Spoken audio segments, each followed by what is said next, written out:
Hey, what's up everybody, welcome back to my YouTube channel. So today is time for me to do a little review, a little late review for the ASUS Crosshair 8 Hero Wi-Fi, which does come with Wi-Fi support, which is pretty nice, right?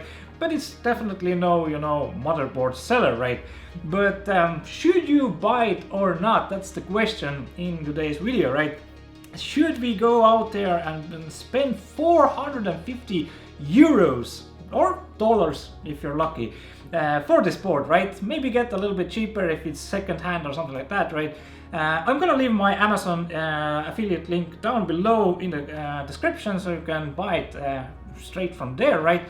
But yeah, how good is this board really, right?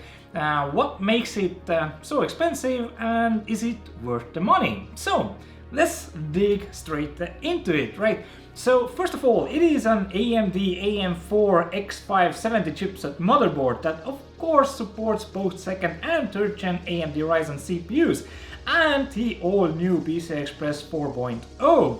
Secondly, the board comes with ASUS Optimum 3. In short, ASUS has super tweaked the board's memory traces to improve all the signal integrity and to mitigate any noise that could disturb or disrupt the performance.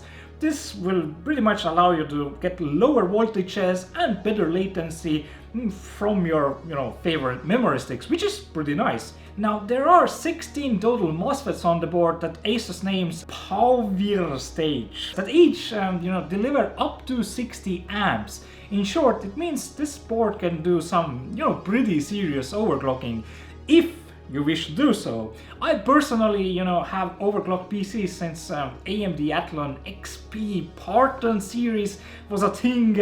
I think it was like 2004 or something, and done liquid nitrogen, dry ice, you name it, I've done it, right? And after a decade plus doing this, I can say that nowadays overclocking is it's pretty useless. So do this at your own will, but I myself almost never ever overclock anything anymore, as it is just not worth it in my opinion. Now what I do look for in a board nowadays is of course the build quality, right?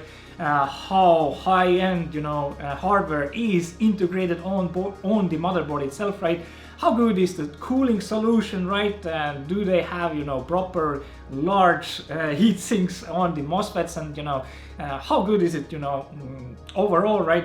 And of course the design, and of course how many ports and stuff like that is on the board that I personally could make use of, right? So taking all of these things into consideration, the first thing that sticks out as a sore thumb is the fan. And I'm not a fan of a fan, if you get where I'm going with this. But anyway, this is, it's an AMD problem to fix here.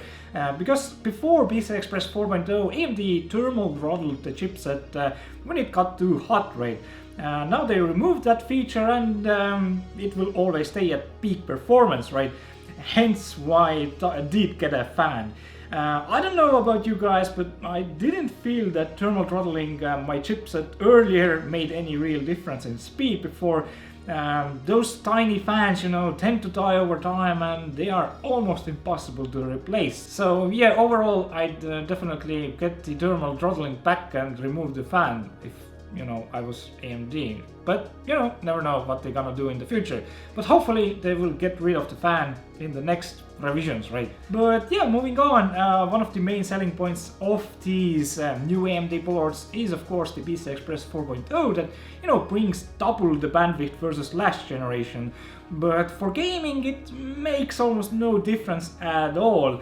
And for M.2 drives it does indeed double our drive speed, but you need a proper 4.0 M.2 drive for it to do work like it does, right?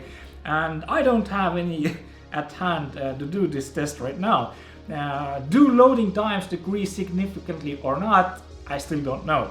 It's a nice feature, but it needs a bit of time until we can get, cheap 4.2 M.2 drives to get, full use of this feature, right? So moving on, coming to the boards, we do find a ton of them that I really like. You know, the I/O is integrated with the backplate, which is coming to be a standard on expensive boards nowadays, right? And yeah, there's a total of 11 USB ports plus an extra USB Type-C. We also find the Wi-Fi antenna boards. That is always a nice thing to have with any board. And we find ASUS's Supreme FX8 audio boards as well, with one of them being a proper optical out. Lastly, there is also a BIOS and CMOS switch. That is a neat thing to have when doing, you know, any sorts of overclocking, right? And finding that sweet spot. Now, for the board itself, there is a ton of fan headers all over the board, right? There are 3 PCI Express 16X slots and a single PCI Express 1X slot. A total of 4 memory slots with a maximum of 128 gigabytes to be added, right? And yeah, it has a 24-pin ATX and a 8+4-pin for the CPU power. A total of 8 SATA boards, and to top it off, it does have some good quality of live features like a power and a reset button, and also a LED for checking the post code. And yeah, that's kind of gonna be it for the features, I guess. I mean, the specifications. There's a couple of other cool, neat little things that ASUS brings us, right? ASUS's Aura Sync RGB, which looks really nice, right, on the board, and you can control it via the ASUS's Aura Sync software, right? And you can through the Armory software. And ASUS also does have something amazing called ASUS's AI Suite 3, which is pretty much you can control your entire PC via the software, do overclocking, and the AI will actually, you know, adjust all the different BIOS settings on the fly, and you know, find something perfect for your situation, your cooling system situation, right? So that's something really cool and neat. You know, you don't need to know everything that's going on in the BIOS, right? AI can do it for you and find a pretty sweet spot, right? Of course, if you wish, you can go into the BIOS. There's a ton of all kinds of settings that you can mess about, right? But AI makes it pretty easy if you don't want to, you know, go to the total extreme with LN2 and stuff like that. So that's, in my opinion, why ASUS's AI Suite 3 is such a great feature with any of their motherboards that supports it. But anyway, yeah, that's kind of gonna be it for the review here. My overall total score is going to be a decent 9 out of 10. For what it is a pretty nice whole package of a motherboard with Wi-Fi support as well, right? And AMD that supports, you know, PCI Express 4 and has so many different ports and stuff like that on it. It's a pretty perfect motherboard all around. So in my opinion, definitely a decent purchase, although the price is pretty expensive for a motherboard. But hey, what isn't nowadays, right? Anyway, thanks for watching. If you have any questions about this board, leave them down below in the comment section and I'll be sure to answer them. Anyway, thanks for watching. See you guys later. Ciao for now.